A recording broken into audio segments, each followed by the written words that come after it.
The information shared in this podcast and related media is intended to provide broad consumer understanding and knowledge of healthcare topics as they pertain to remote work. All content herein is for informational and educational purposes only and should not be considered medical advice. Further, this information should not be used in place of a visit, call, consultation, or advice of your physician or other healthcare provider. The owners of this content do not recommend the self-management of health problems. Should you have any healthcare-related questions, please call or see your physician or other healthcare provider promptly. You should never disregard medical advice or delay in seeking it because of something you have seen or heard on this podcast or read in related media. If you think you may have a medical emergency, call your doctor, seek professional help, or call 911 immediately.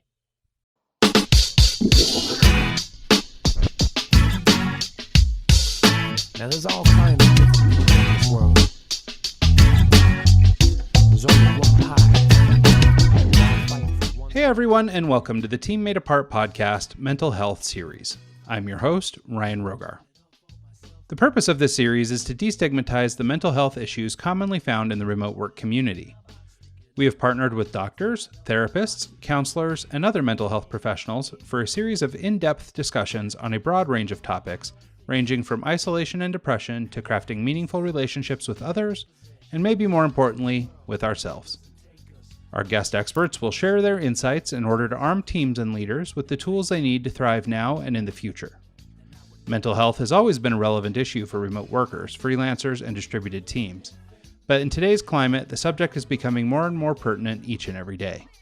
I look forward to sharing this valuable information with you, and please join the conversation online, on the socials, or wherever the audience most suited to hear it can get involved. Before we get started, as always, today's show is brought to you by TeamMadeApart.com. Team Made Apart features articles, tools, and resources designed to teach remote workers and those who hire them how to work better together. A community for owners, managers, leaders, freelancers, contractors, and all variety of remote worker, Team Made Apart is also a terrific resource for companies interested in implementing remote work policies in otherwise co-located environments, or for those planning to build fully distributed organizations from the jump.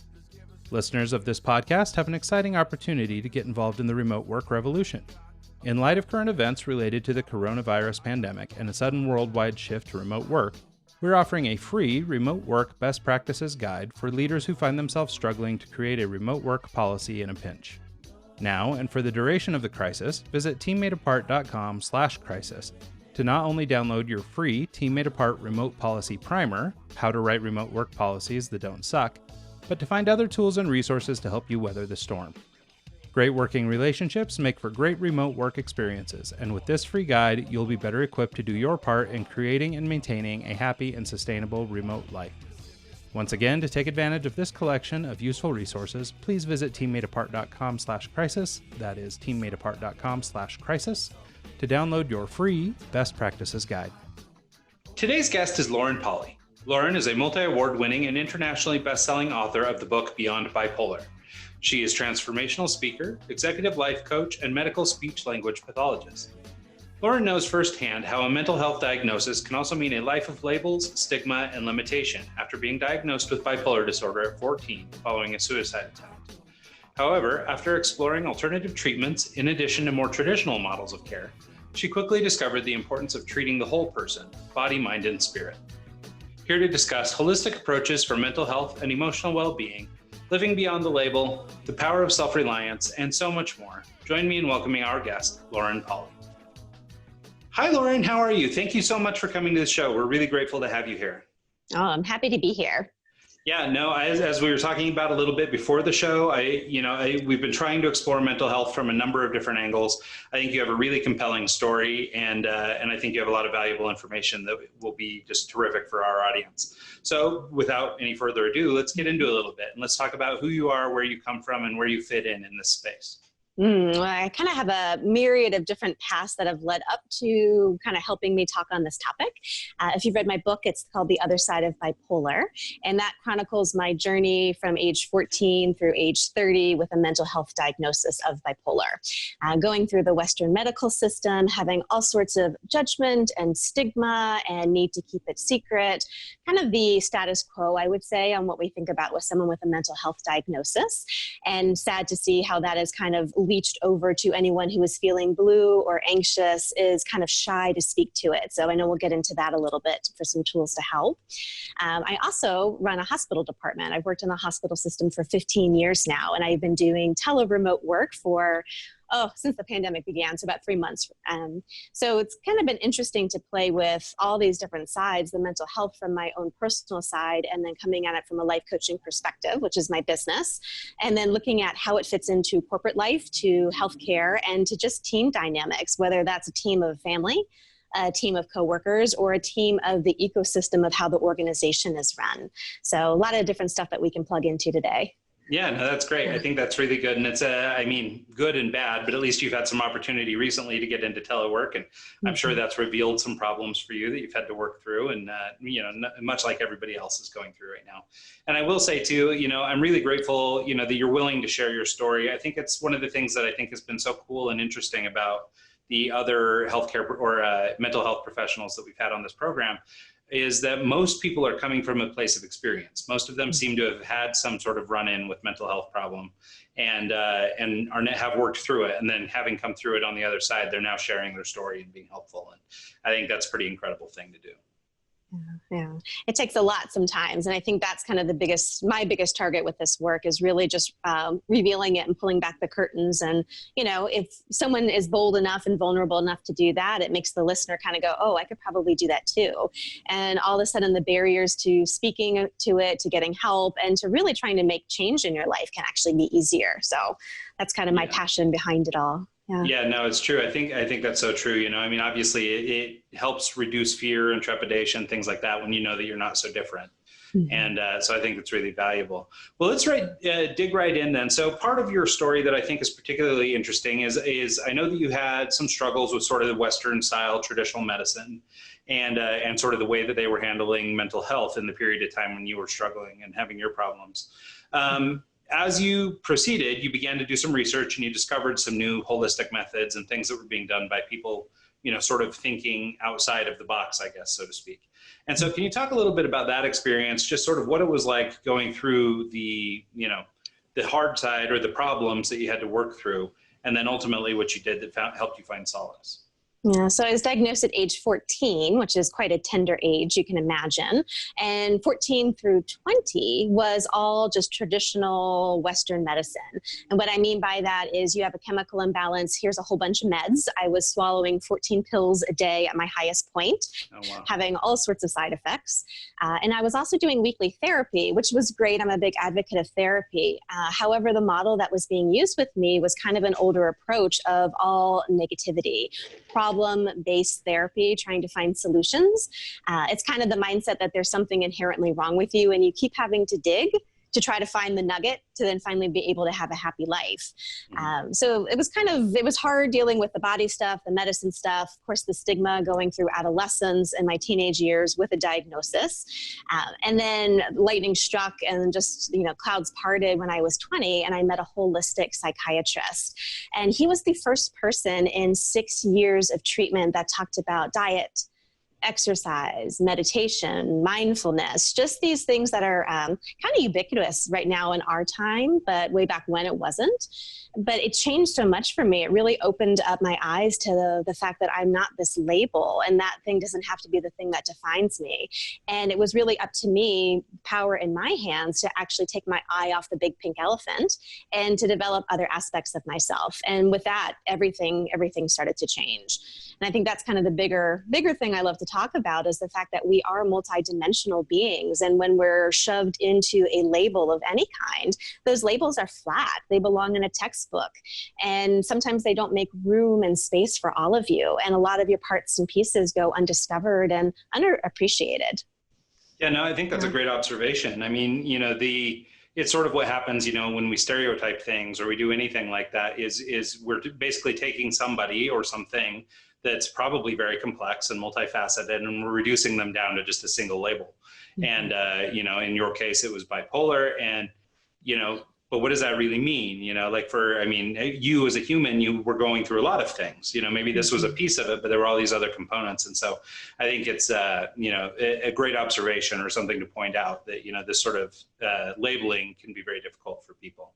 Yeah. So as you proceeded and you started working through these holistic things, do you mind digging in or spending a little bit more time on sort of the different holistic things you did? And the reason I ask is, one of the things that happens for a lot of remote workers in particular is we spend a lot of time alone. And as a result, we're caught up in our own head a lot, and we get caught up in sort of some negative back talk and loops and things like this. And we end up, sort of in a negative frame of mind, or maybe we get a little depressed, or maybe we have, a myriad of other problems. And one of the things that I think is particularly interesting about a holistic approach is another thing we don't get a lot of is exercise or sunlight or, these other things. We're not really, many of us are sort of guilty of not taking care of ourselves. And so I'm very interested in sort of your holistic approach, that may, served you well, but may serve others as well. Yeah, I think kind of the big thing with that, I mean, there's a couple different points, but number one is to include your body in your mental health care. And so often we miss that. It's like talk therapy, or you take medicines, and sometimes the side effect of that is numbing out to your body. There becomes this disconnect and this kind of disassociation feeling. The same thing actually happens a lot when you look at computer screens or TVs or phones. Just a fun experiment to play with on your own. Go outside your apartment, your house, look at nature. Then come back and look at your TV screen or your computer screen.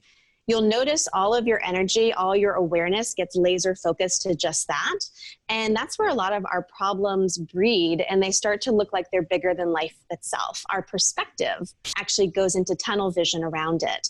So if you're working from home and you don't have people to talk to, you don't have a new environment you're going to, the tendency to just be on screens and have that really limited perspective, that kind of zoned in, it takes your body out of the equation, and it sometimes puts you so far up in your head that all you can really see is what's right in front of you. And that's a really tricky way to be. I mean, it's really hard to make change or any kind of self-improvement if you are focusing on that mindset, Yeah, well, and it's interesting too, because so many people talk about this like flow state people get into when they're working in front of a computer. You'll get kind of into this flow or into the, get into the zone where we're focusing all our energy, everything into this screen, and we're being wildly efficient on the screen or whatever, but you're so right about sort of this tunnel vision. Like you lose sight of everything around you, including the time and the people in your life and everything else. And so it's very interesting because it's sort of encouraged or sort of something that's supported in, entrepreneurial circles and things like that, where, get into this flow state and really get a ton done. You'll be so efficient, but you sort of don't even think about the other aspects. That was really hard for me when I started building my business, because I would go to work at the hospital and I would have the people interaction and a little bit of computer work. And then I would come home and of course it was all on the computer by myself. And it was fascinating to me to watch what it did to my energy, and the fact that my body got really sick of sitting in one position, and how easy it was to get into that flow state, but also the mindset behind that I always had to be doing something if something was going to take off. And I think this is where productivity gets really weird. Of sometimes we think if we're spending our time, like you're paid for 8 hours a day, so therefore you should be plugged into your screen 8 hours a day, actually doesn't make the most productivity sense, but it also doesn't make for a happy worker. It doesn't make for a happy body. It doesn't make for a happy mind. I think you have to be even more creative when you're working at home. In the work environment, you have interruptions. You get up and you do your ergonomic walks to be able to move. There's all these kind of, the multitasking is very different. You have other people at play and unexpected things occur. You don't really have that at home. So when you are doing that, again, it's like this getting sucked in, and before you know it, the whole day is gone and you're just exhausted. What do? You usually plug in front of the television set, yet another screen. Yeah, no, it's so true. And, you brought up a couple interesting things there. I mean, one is this idea of productivity, right? I mean, and it's interesting to me, or at least I can see a correlation sort of between the old way and the new way, sort of the same way that you were treated, in the early days with your mental health stuff. You began in sort of a time period when we were still kind of figuring out how to treat this stuff. We didn't really know. And then, of course, there'd been hundreds of years of working on it to that point. But man, things have evolved a lot in the last 10 or 20 years.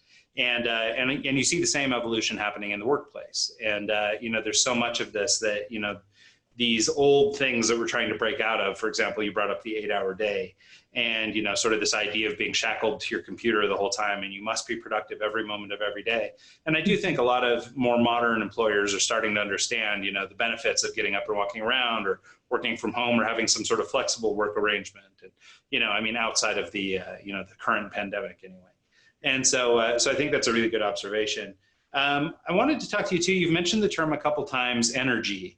And it's made me wonder too, how this correlates. Obviously, there's a correlation between this energy and this holistic work that you've been doing. Mm-hmm. And I wonder if you could talk just a little bit about that. It's funny because it's one of those topics that I feel like almost everybody understands. Like, right, when you talk about an energy, even if people go woo-woo or whatever and kind of get a little dismissive about it, I think most of us can recognize that there's something sometimes, when you're in a room, it feels a certain way, or when you're around a person, it feels a certain way, that kind of thing. I mean, so it's clear that even though we may not know what to call it, there's certainly some kind of something out there.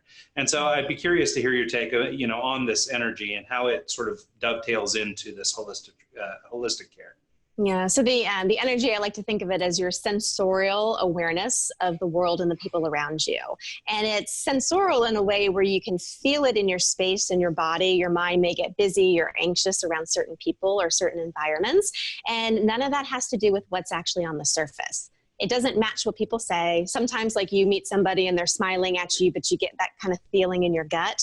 It doesn't match the smile they're giving, but you can sense deep down that they actually aren't happy to see you. And most of us are living with relationships, just dynamics in general, that where the surface doesn't actually match the energy underneath it. And that can create a lot of confusion. That was one of my major issues when I was younger. I'm very sensitive and very aware to the energy. And when people are saying something or looking a certain way that doesn't match that, I got very, very lost and very confused with it. I also got in a lot of stress cycles because I was trying to figure it out constantly. Do I pay attention to what they're saying or what I'm feeling? And a lot of times they just didn't match. So it's kind of a fascinating thing if you look at it. When I do presentations at the hospital about self-care for the caregiver, one of the ways I explain this is kind of like the Mondays, where you're feeling really good, everything's perfectly fine, you get on the elevator, you're in a group of people, and someone turns to you and goes, ugh, Mondays. And before you know it, you're like, yeah, Mondays suck. But like 2 minutes ago, you were perfectly happy and fine that it was Monday. That is a very clear indication of not only, number one, were you aware of their energy, but number two, you just sucked it up and made it your own. And this is the really insidious thing, is energy is so pervasive. And when you're not really paying attention to those undercurrents, kind of that unseen that's in the environment, a lot of times you end up taking it on as yours, and your entire day gets colored as a result of it. Still happens remotely. If you get an email that is a bit more sharp toned, if you're on a Zoom meeting with your team and there's a weird dynamic, you still pick up on it. Just because you're home doesn't mean you're isolated in that way, Yeah, no, it's so true. And it's funny that you bring up email, for example. I know that, most of us, grossly over-evaluate how great of communicators we are via email and text and things like that. And so it's so funny how just a misworded email or a clumsily worded email could make you feel a certain way based on the emotional implications that you're applying to that message. Mm-hmm. Even though it may have, almost nothing to do with the writer's perspective, you as the reader are applying these different things to it and able to kind of run with it. And then, like you say, color your day with it. Sort of related to this, but taking like half a step back, I wanted to talk a little bit more, explore a little deeper, this idea of overcoming the label. So in your case, you were a young person when you were doing this, so I imagine it was quite a struggle. I'm sure it's a problem for older people as well, but it seems like, especially as a person who's just trying to navigate life anyway, as a young person, you've got so much more to figure out still. Maybe as an older person, it's a little more you're a little more able to handle it. But I wanted to talk about that sort of as it pertains to self-esteem and that self-care that you mentioned. I think for so many people, or a big part of this ability to overcome that label is sort of finding yourself and getting confident in yourself. Mm-hmm. And I think for a lot of people, especially people who spend a lot of time alone, it can be pretty easy to slip into this cycle where you kind of aren't that confident anymore. Mm-hmm. And so I wonder if you could talk a little bit about that, in your own experience, how it worked to sort of overcome that label and find the, whatever it is, internal fortitude or whatever, to be able to carry on and get over that, but also how you might teach others to sort of, find that for themselves. Yeah, and I love looking at labels as not just like a diagnosis like I had. Obviously, that's kind of a big red button. But look beyond that. Just right now, if you haven't been labeled with anything, what role have you taken on or have you been given? And a lot of us will do that insidiously, where we are like the perfect mom. And before you know it, that's like the one thing you have to live up to. It defines you. Or you're the one who always messes up. And before you know it, that's a role that you've taken on that you're fighting against. So the definitions, the roles, the labels, they're all kind of part and partial. Basically, they're putting you in a box that you, number one, either have to acquiesce to, kind of lay down and die and kind of say, okay, this is all that I'm going to be, or that you have to fight to get out of. And a lot of us take that stance where we then try to buck the system and spend a lot of our energy trying to prove ourselves otherwise. Neither of those two actually really create. You know, if you're accepting your label and kind of going, well, this is the role I'm going to have, that's all that I am, it's really hard to find that self-confidence because your whole personality and identity is wrapped up in it. But on the flip side too, if you're fighting against it, you're never really taking that open exploration to discover what's right about you. You're fighting against what someone said was wrong about you. And that's a really, really, really hard place to live. Again, it happens in the workplace all the time. We get critiqued by our superior or a coworker, and before you know it, you're not in the mindset of going, what am I good at here? You have a label in your head of, oh, I'm really bad at that thing. Now I have to fight to prove that I'm not. And it takes all of your creative energy out the window. So the label for me is just that. It's kind of a stopping point. It's like the ultimate judgeable offense that no matter what, you're either going to fight with it or you're going to have to lay down for it. It's really the work of being able to go, if I wasn't this box, if I wasn't this label, what am I?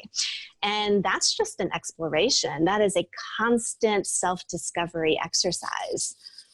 Yeah, no, I think that's great. And it's funny, it reminded me of this just ancient story in our life. And I mean, it's, pretty, not that big of a deal. So I mean, I don't want to try and come across that this is something important, but it's funny because we just talk about a label, and a label not necessarily being a diagnosis, but it could be anything.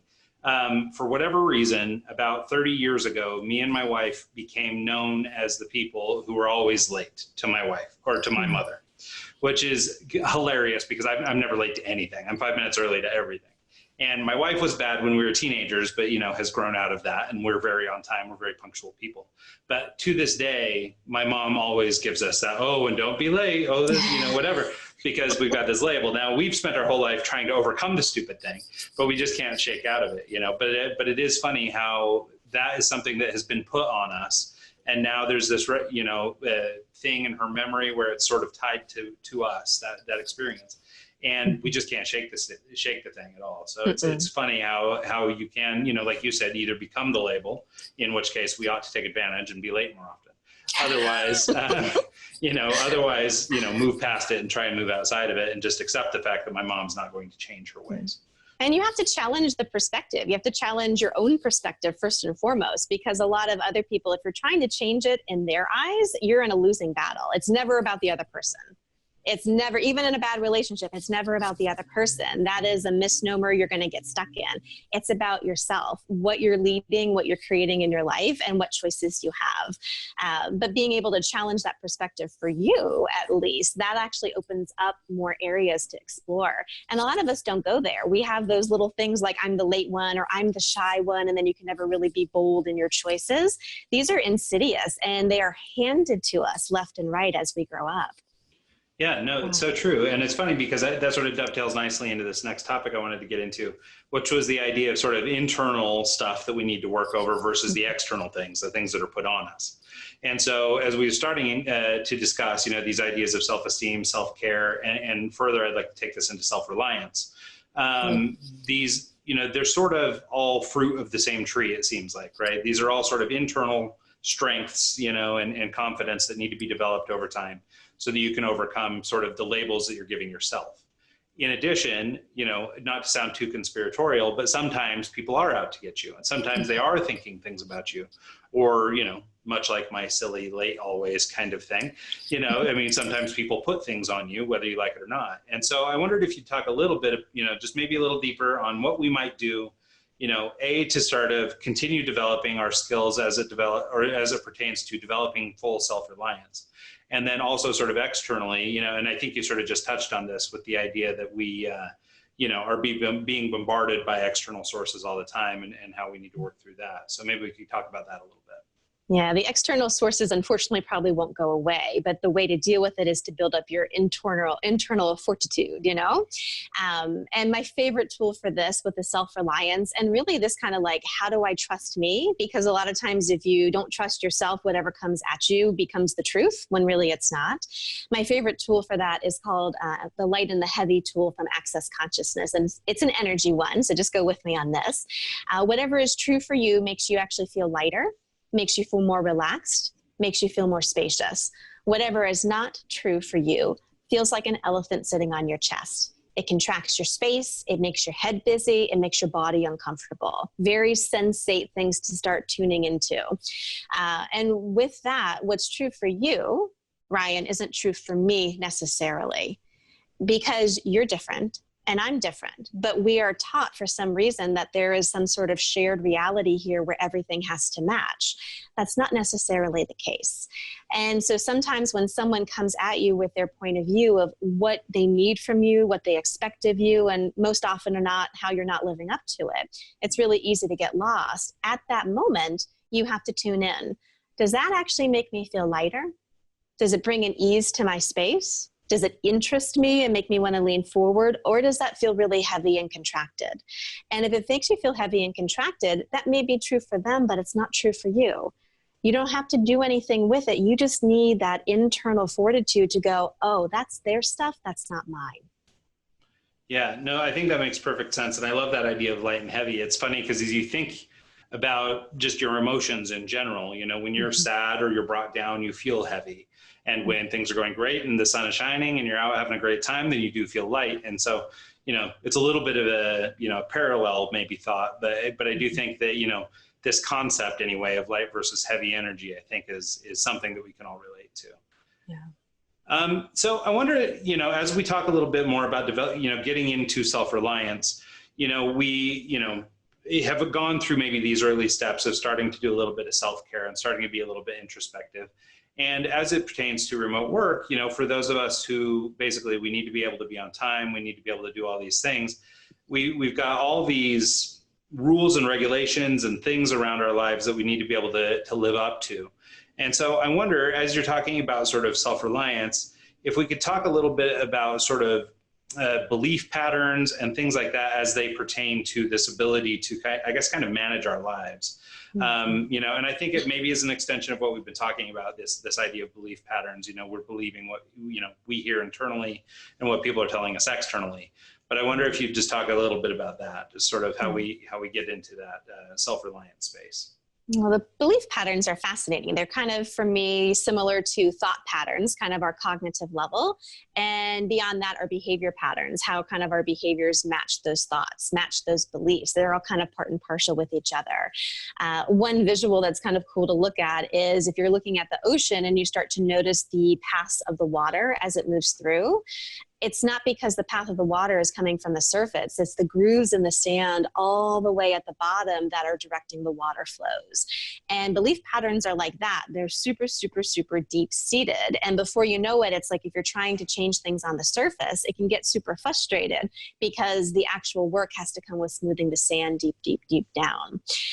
Part of that is actually being very honest with yourself. I'm a big fan of journaling. There's something about putting pen to paper or hands to keyboard in this day and age, or even talking on your cell phone. I do that a lot with my voice memos if I don't want to write.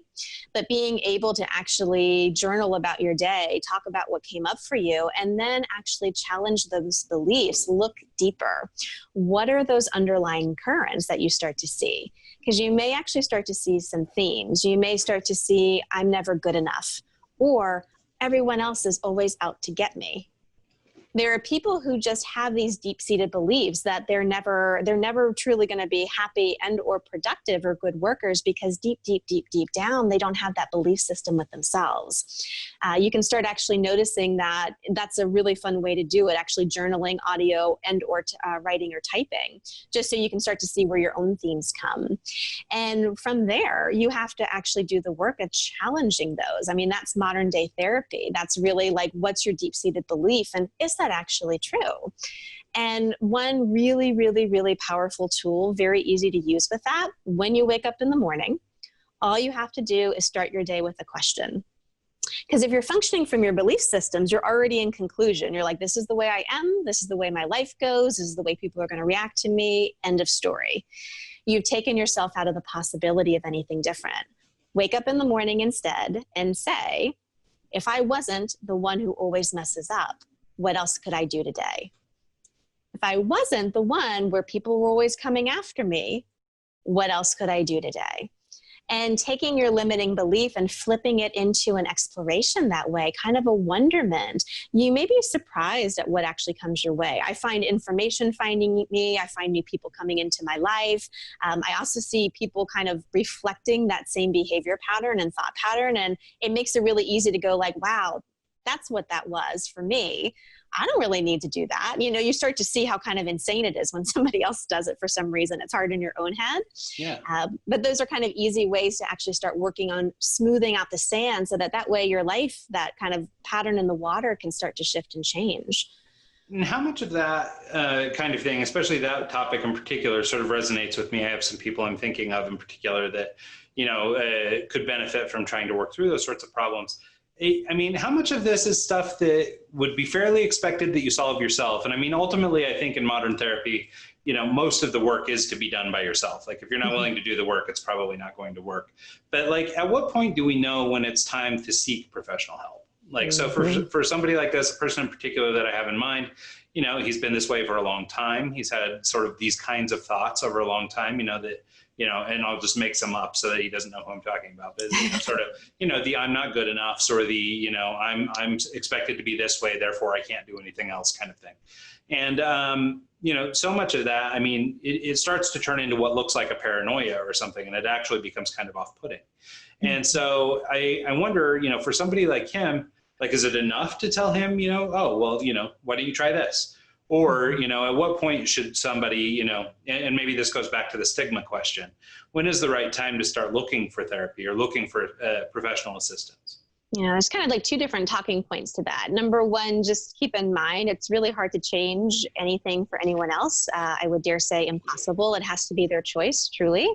And a lot of times, if you've ever in your life cared about somebody and wanted to help them and said, hey, have you looked at this? You can even look at how they responded. Most of the time, they get very angry. It's always smoother when the person who's in it actually goes and asks for help, makes the reach. It's very difficult. It's like giving advice that is unsolicited, right? It doesn't mean you can't poke and prod on the way there or speak to a relationship dynamic where I don't know if you realize it, but this is the way you treat me, and that doesn't work for me. You always kind of have to bring it back to your own choice in the matter. I think the individual, whenever that pattern is destructive to your life, is when to seek help. And most of us see destruction as like, I can't get up out of bed in the morning, or there's something really big going on. But it doesn't have to be that way. I mean, just destruction in of itself is you not actually making life choices that serve you. You constantly building unhealthy relationships with people who take advantage of you. You getting into jobs that are kind of like underpaid. You know, you're kind of in that always self-debting mindset where you never really ask for what you're worth. Those things are destructive to your being. So if you have any of those things going on, stepping out for therapy, for coaching, whatever calls to you would be actually super helpful. But again, it has to be your own choice point. Usually that's where the true change comes, trying to change a relationship partner, or like a boss managing a staff, trying to change their base or beliefs. Oh boy, you know? Yeah, no, it makes sense. And I think so much of it too is again, like we pointed out a couple times now, the timing, right? I mean, it seems it's become much more acceptable in these younger generations, but for people of my age and older, I just turned 40. You know, I look at like my parents' generation, for example, and the idea of seeing a therapist is just crazy, you know? And so, I mean, it just wasn't going to happen, you know, by my age, or, you know, sort of the people that grew up around my age, or maybe it's just me, it seems much more acceptable. But even at that, there's still sort of some trepidation or some whatever around it, this built-in stuff that I've gotten from my parents. And then, you know, the next generation of kids, like it's the first thing they do. They've got the therapist app, you know, and they're calling people up. And so I think we're definitely making positive progress on all this stuff, but it's still a challenge for sure. Yeah, in a good way, like if you're curious about it, I know a lot of companies have like an employee assistant program. And that's really an easy touch base. It's usually free, it's limited sessions. You just kind of go for like a pain point that you're going through currently. I saw someone at a hospital I worked at years and years ago when my friend passed away in the war. I just needed grief counseling, and I didn't need to dive into deep, heavy stuff for years and years. I just needed like 3 or 4 sessions to cry and express myself. It doesn't have to be that dramatic. Maybe you're going through a change point in your life and you're feeling a bit uncomfortable or unclear. That might be just an easy way to start exploring it and see if it actually suits you. Well, there are a lot of resources. I actually think that's a really great point too. This idea that you could use it sort of sporadically as needed. I think a lot of people have this idea of the brain, of the shrink that you're going to go see for the rest of your life, and you're going to be there 3 days a week, and it's this whole thing, and so nobody ever commits because, my God, it's a lifelong commitment. And so, but I love this idea of sort of sporadically using it as needed. And actually, I can think of instances in my own life where I wish I had. Well, it's so funny too. I mean, me with a bipolar label, like weekly therapy at the get-go, needed, absolutely. And then that was age 14. By age like 24 and graduate school, I was going to a therapist, and I didn't really have anything to talk about. I was just kind of making stuff up. And she looked at me and she said, do you think you really need to be here? And I'm like, but I thought this is what I was supposed to do, like forever and ever, amen. And she's like, you don't have anything to talk about. You don't have to come and pay me anymore. So it's kind of a funny thing. Sometimes we do have that mindset where it is like a lifelong investment. Even with a label, that's not the case. You need to go, you need to get tools, and you need to move on. And anyone who's invested in keeping you as a client forever and ever and ever, that might be a red flag. It may be some time to look for somebody different to work with, Yeah, that makes great sense. So let's transition a little bit. There was one other piece of your experience that you touched on that was this idea of sort of people pleasing and perfectionism. This is something that you see running rampant. It's especially, expectations are becoming higher and higher in the workplaces. And especially as we go remote, employers, especially people who aren't particularly familiar with remote work, are micromanaging the heck out of people. And, this idea that everything must be perfect and everything must be done quickly and on time and all this stuff is sort of ramping up. And so I wonder if you couldn't talk about that in your own experience, and then also how we can cope with that as a individual. So let's talk about that deep sand again. That's basically kind of pushing us all towards pleasing others and being perfect and getting it just right. Deep, deep, deep, deep down, it's a control issue. How often when you are forcing yourself to perfection over and over and over again, does it come back to a lack of control belief? And it's funny because life and pandemic has taught us that more than anything. It is very uncertain. Tomorrow isn't promised, and what tomorrow looks like, who knows? There's a creative power to that, but also there's a lot of fear in that for a lot of people as well. They like their predictable reality where they know what's coming. It becomes kind of a false sense of control. And a lot of times when you're getting into perfection tendencies, I always call that my second insanity I went through, was my perfection tendencies. That's exactly what it is. It's trying to control everything to a specific outcome instead of just relaxing a little bit and seeing what actually flows. It's also so strange because if you're looking at managing a workforce, allowing people to grow in their skill sets is going to actually require allowing them to have the space to fail a bit, to figure things out on their own and to really discover. And if people are so scared of failing or needing to be just so or to please you constantly, really that growth edge is never going to be there. I talk about that a lot in my podcast. It's more on life development. And for yourself, just looking at, okay, I'm stopping myself because of a lack of control. I'm stopping myself because I'm fearful and I'm afraid of not getting it perfect and I'm afraid of failure. But with that, you're never going to grow. You're never going to test those edges. And if you look at the really highly successful people in the world, they swung for the fence, They would never have been able to do that if they were getting micromanaged either by somebody else or within themselves. Because a lot of us will do that constantly edit and micromanage what comes out of our mouth, how we sit, how we look. Maybe not working from home so much as the PJ party. I get a lot of the time. But there is that tendency to want to comb everything. And that's just not a creative or relaxed space to live through. Yeah, no, that's true. And I think you touched on a couple of things I'd like to maybe explore a little deeper. One of the things that, especially as an employer, if you are managing a workforce and you are micromanaging or you are almost codependent with some of the people you're working with, and you've developed this relationship where you've got to be on top of every little stinking thing, obviously, I mean, having gone remote, you'll probably make yourself nuts before you make everybody else nuts. But I wonder if, I mean, one of the big things there, in this idea of relinquishing control or giving up some of this control is this element of trust. And so, there's so many different ways that we sort of develop trust as we, have relationships with people and things like that. We do, act in certain ways or we behave in different ways. And that sort of lends to this trust over time. But for an employer, do you have any thoughts on how you might sort of get to a place where you're feeling okay about relinquishing a little control? There's sort of this long-term approach, but like short, like you can only sort of see the short term and you really want to control all these people. And it's maybe a little self-preservation. You're kind of covering your own butt, but you've got, and so, but in reality, your team would serve you better. You'd be much more efficient and everything would be going better if you just kind of stay out of the way. And so I wondered if you couldn't talk a little bit about sort of just developing trust in relationships. Yeah, well, I think the important distinction with that is there's a difference between trust and blind faith. And a lot of us, because we think trust means blind faith, meaning like, I don't even have to look at you. You should just be able to take this and run with it. Or, of course, you're going to create the best thing because I believe in you as a person. That's something very different than actually being very, very clear on who you're dealing with. Like I managed a staff at the hospital job that I work at, and my emotional intelligence, my boss always says, like, you have such a high degree of emotional intelligence and it serves you well because I know the way my staff ticks. I know their pain points. I know how they act under stress.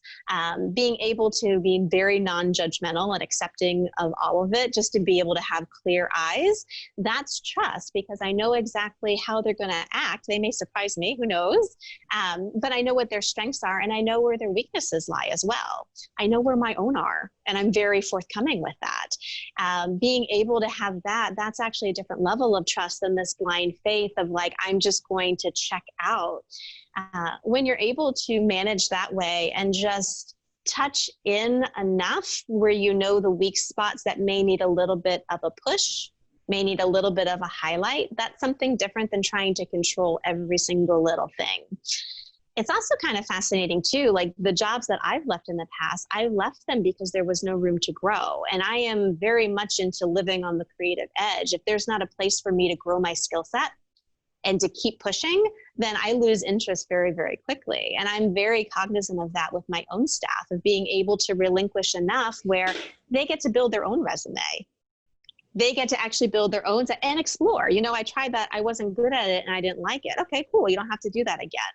But there's a bigger picture here where I think that control thing comes in and we look very much right now and today on my deadline or the pay period.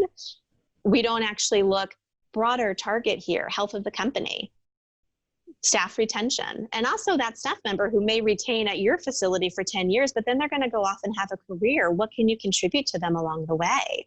It's a mindset shift from the top down that really has to occur with that. Yeah, it's true. And I think, maybe one of the words that we could sort of assign to this, not in the spirit of giving labels anyway, but is this idea of empathy. And basically developing strong empathy skills as a employer, as a manager. And so can you talk a little bit about that? So empathy pertains to trust. I like your distinction between trust and blind faith, because I do think that that's a large problem for a lot of people. Is I think that's where the disconnect is for a lot of companies that are struggling to give people some latitude. Yeah, I think it is this fear of just kind of giving it all up, like it's either all or nothing. And so, but I do think that a contributor to developing this trust is developing this empathy and actually caring and understanding, the needs of your people. And so I think that some people are maybe a little more naturally inclined to be empathetic, but is that a skill that people can learn and actually develop? Yeah, I'm very empathetic by nature. I always say that's my secret superpower because there is a very creative space to be in. Now, when I was younger, that was actually something that took me down, quote unquote, crazy train. I was so empathetic that I thought everybody else's problems were my responsibility. And beyond that, I thought their problem was my problem. So before you knew it, I lost myself. That's like empathy to the extreme. You don't have to go there. There comes a highly intelligent space where you can use it creatively. You can go, I see how they're feeling. I can actually sense how they're feeling. I can see their mindset and their limiting beliefs around the current situation. How do you, as the manager, as the person who's kind of leading that dynamic, how do you shift to be able to meet them where they are? And hopefully lead them to a place of greater possibility. And that's kind of taking your empathetic skills and making it a creative place for relationships, not just, oh, I'm empathetic, I'm going to hold your hand. That really won't work as a manager, because then people get away with murder. You have to be able to go, I see where you're coming from. Here's the expectation and what has to get done. Perhaps you have a different way that would suit how you function better. And I think that's another interesting thing with this empathy conversation. It allows you to see people's differences, and their differences are what makes them great. But a lot of us don't give people in set roles in the company the bandwidth to be creative with that. We expect them to do it like their coworker does. And it's cutting back on like actually the contribution they could be to the company. Yeah, no, it's true. I mean, and we've sort of talked or touched on this a little bit throughout the conversation, but the idea that, our weaknesses, or what are perceived as a weakness by you, may actually be our strength. It might be the skill that actually, helps us approach a problem in a different way, or, whatever it might be. And so I think that, it is important to try and look at those things, more through that flip that you described, sort of look at it as a positive instead of as a negative. One of the things you sort of touched on in there, and maybe we could spend a minute on, is this idea of mindset. So much of the work we're doing, we approach in different ways. And like we discussed earlier, the idea that our mindset, or the way we feel on any given day, can be so widely affected by everybody. But I think sort of underneath this bit of conversation is this idea of intent and setting a proper intention. And I wonder if, for basically everything self-help and self-awareness, it, really makes sense to make sure we're setting strong intentions. And I wonder what your thoughts are about intention and how people can leverage that to, make for a better mindset, or to become more self-aware. Mm-hmm. I always say, don't just handle today, create tomorrow. And I think that is so important. And most of us have the mindset of like, I just got to get through today. We live on autopilot. We kind of are, look for the next time as you're moving through maybe this coming week that you actually have a creative space in your workday. A lot of us don't even have that in our personal life. We just have the to-do checklist. I go do this, I check email, I return phone calls, I check out, I drive my kids around, I cook dinner. Because we are so overly scheduled, we don't really have the bandwidth for creativity. And for me, creativity is kind of what makes people happy and healthy. I love what Elizabeth Gilbert says, the author of Eat, Pray, Love. She says, creativity is an inherent gift that we all have. But for some reason, we give that up when we become an adult. We get responsible and we give up that play time. A lot of times that playtime can come into your daily work if you have the mindset of actually exploring, of being really present with what shows up, and allowing yourself to maybe do things differently than you've done before, experimenting or lab working it a little bit more. It's just kind of interesting having that mindset coming into your day of like, I can see how my entire day is going to go, and I know I'm going to rinse and repeat it tomorrow. That is like an autopilot mindset. And that's one that you probably want to break, especially for your own mental health and, again, greater well-being. Yeah. Another thing that is sort of in the ether these days, we're hearing a lot of talk about gratitude. Mm-hmm. And I think that, I think it's true that we should have gratitude about different things like that. And I think that it's also really tightly integrated with intention and empathy and all these other things that we're discussing rather. But can you talk a little bit about the role gratitude plays in this stuff? Gratitude, I think, is one of the key elements that makes a happy person happy.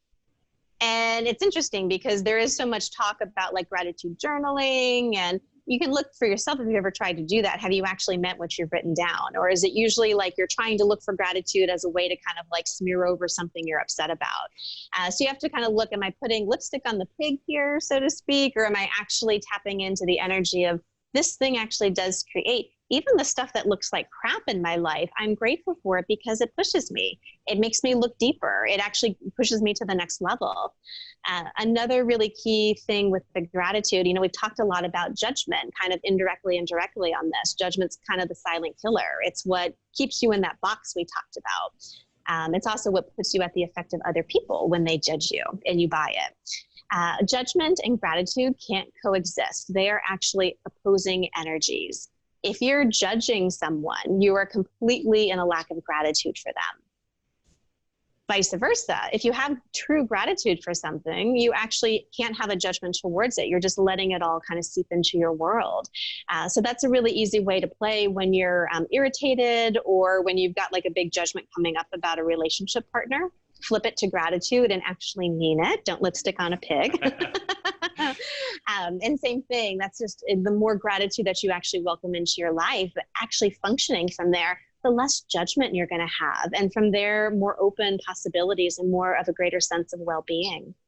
Yeah, no, I think you're so right. Let's shift gears a little bit. We're starting to get towards the end of this thing, and I'd like to talk a little bit about your book and about sort of the process of putting this book together. You know, obviously these were probably painful times for you and probably something difficult to go back and recount. You know, yet I think that your willingness to be so open and transparent about the experience that you had and be willing to share your experiences so that maybe others might, you know, either handle it better or be able to better navigate their seas, I think is really great and really, you know, a awesome thing to do for society and for people in general. But will you talk a little bit about that process of just sort of putting your thoughts together, maybe reliving these memories and everything, and then how you made the decision to put that into sort of book form, and then what's come from it for you? I started off teaching yoga and meditation, and then that kind of led into life coaching. And I had just noticed that every time I didn't share a textbook tool with somebody, but I actually framed it from my own personal history and what I had to overcome and how I dealt with it, they were able to receive it in a totally different way. And it wasn't like an authority credibility thing. It was an empathy, oh my God, you've walked it and you're willing to walk with it kind of thing. And more than anything, that's the impact I'd like to have. And that's how I'd like to lead my life in this world, of being able to walk with others. And for me, that's what this entire book is. You follow me on my journey. There are tools and techniques interwoven through the whole thing. But it really is a journey of us walking together from whatever wrongness, judgment, label, whatever, to looking at it from a different angle, actually discovering what's right about you, your strengths, and more importantly, really just like embracing your creative power again. So yeah, you don't have to live by anyone else's terms. You actually get to create your own. And I know that more than anybody. I was handed the label at age 14. Here are your list of personality characteristics that come in. Here's what you can do. Here's what you can't do. And that was it at age 14. And I went, oh, this really, really sucks. And it took years of like fighting it again, fighting against the box, before I finally had the good fortune to meet people who were willing to go, you actually aren't that box. You aren't that thing. You are way more. Step off the two-dimensional and into the multi-dimensional and explore yourself. And for me, that's the greatest invitation of all, you know?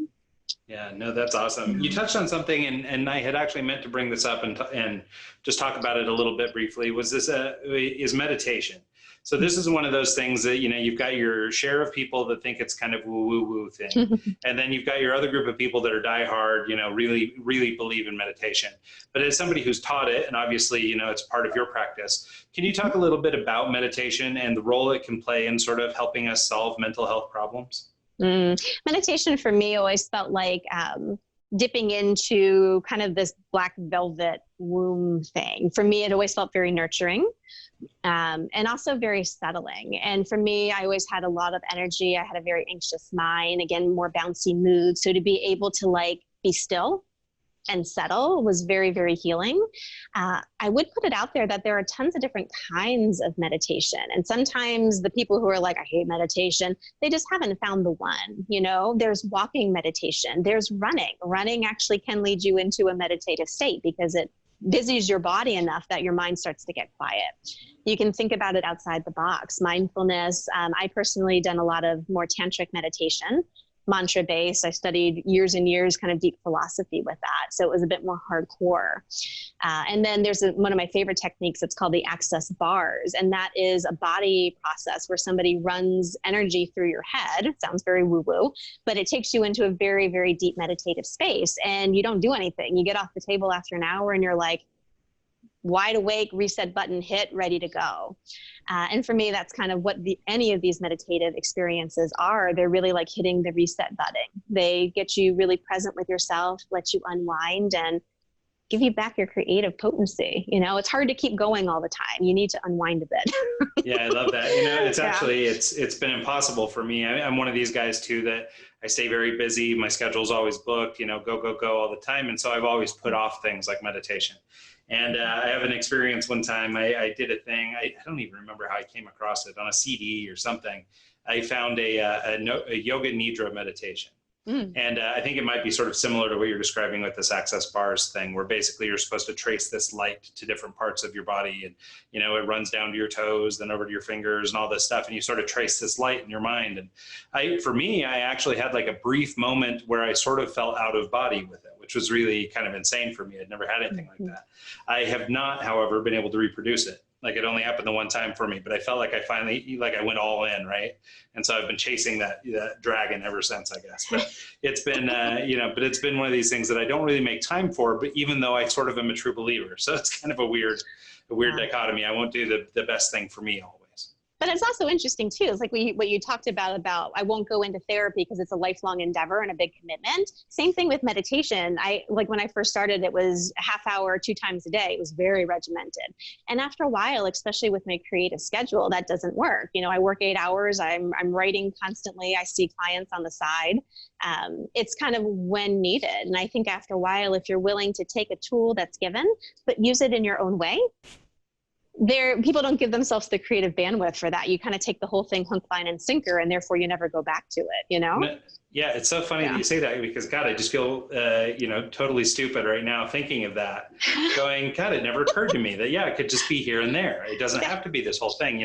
I'm sort of the all or nothing, right? Like, if I'm going to start an exercise routine, then by God, it's 5 days a week, 6 days a week. We've got to do it, every minute. And then I fail, and then it just goes away and we don't do it anymore. And, and now you've got your Apple Watch telling you to stop and breathe and do all this stuff every now and then, but it's on these regimented schedules and it's every day and it's all this stuff.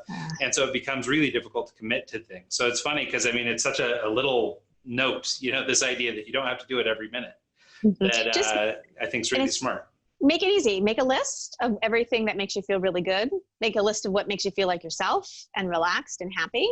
I have this for myself, big old list. And then when you have a little spare time, I always say 1 hour a day and 1 day a week for those kind of activities. Open your list, go what for today. It may be meditation, it may be running, it may be yoga, it may be a book, who knows? Just do it. Yeah. So you actually have a toolbox. You don't have to stick to a regimented routine. Most people do. They have their self-care routine, but it can get kind of restricted after a while.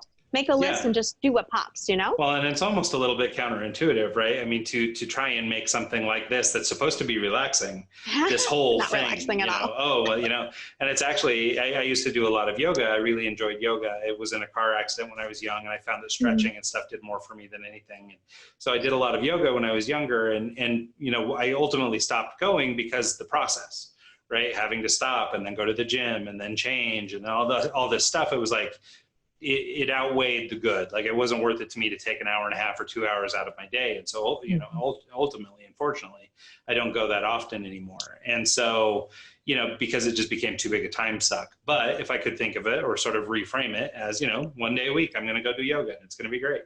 I could probably notch out a couple hours, once a week to go do something like that. So I think it's a profound, although seems like it should have been the most obvious observation. So I appreciate you saying that. One last thing I wanted to just ask you really quick as we sort of close here is, what is one thing that as an employer I can do to sort of see an impactful change in the way that we take care of mental health of our distributed teams? And then sort of the flip side of that coin, what can I as a remote worker do to take care of my own mental health needs? I think from employer perspective, really look at the health of your ecosystem. You know what I mean? You're kind of in that creative role where you look at the ecosystem of your employees, the dynamics, the workflows, the processes, the expectations, all of that is part and parcel. And really be mindful about, like, is this actually lending to people's self-growth and self-care? Most of us don't look that way. We go, is it actually helping the bottom line?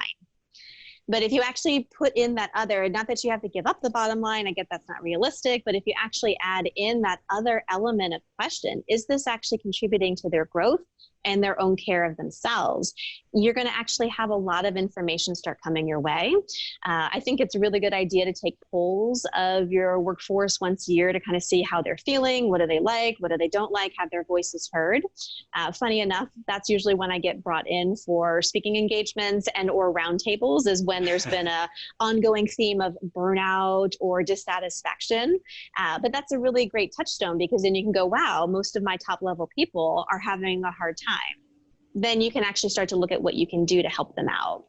And then from tele-remote work from home, from that perspective, I think you really have to kind of take the reins, I would say. Don't get sucked into other people's expectations, and you don't get sucked into that computer screen and that rote way of thinking of this is what my day is going to be. You actually have to start experimenting a little bit. Something so simple. I was noticing I had my Outlook for my computer for work. It dings every time I get a new email. And I would walk away just for a second to kind of get a drink of water or stretch or move. And I would hear a ding and I'd run to my laptop. And I would do that for like 9 hours a day. I'm like, nothing is that urgent that I have to respond that way to something dinging in the background here. I turned off my notifications. I know to check my email. I do it regularly. Doing these simple things of noticing what is kind of triggering your stress response. Okay, I need to make a change with that and start looking at your different options. Something so practical, but makes the world of a difference, Yeah, no, that's great. Yeah. In fact, to that end, I have turned off notifications on my cell phone. It's always on vibrate. It's always on do not disturb kind of mode. I got rid of all the little red badges that every Apple thing has, because those are the worst. And, and all that kind of stuff. But basically it's to accomplish what you were just talking about is, there's honestly just nothing that urgent. You can take time for yourself and it's okay. So. Yeah, I actually have a blog post about that if you go to my website. It's how I stopped living on hyperdrive. And it talks about my early days working in the ICU, where everything's stacked and running around, and heaven forbid you go to the bathroom kind of thing. And really looking at wow, I'm working in the ICU and none of what I'm doing is really stats. Stats a code. And none of this is that. So yes, I can take the time to get a drink of water. I can take a time to have 1 minute chat with somebody that lightens my mood. But so many of us don't look at that way. Look at where you're being hyper vigilant, or where you are kind of stressing yourself out more than needs to be stressed. Mm-hmm. That might not be anyone else's expectation. That might be something you're doing to yourself. No, that's a great point to sort of wind down on. In closing, you just mentioned your blog. Where can people go find you online, learn more about you, or maybe make contact if they'd like to learn more? Yeah, laurenpoly.com is my website, and that's got all my social media, my blog, videos, my book, and my weekly podcast. Everything's up there.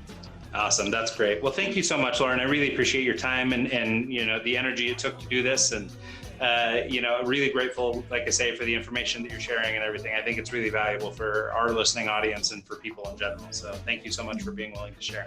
Yeah, thank you for having me. Absolutely. And thank you to everybody who's tuned in this week and every week. And we'll see you all next time. I don't owe you anything. I don't owe you anything.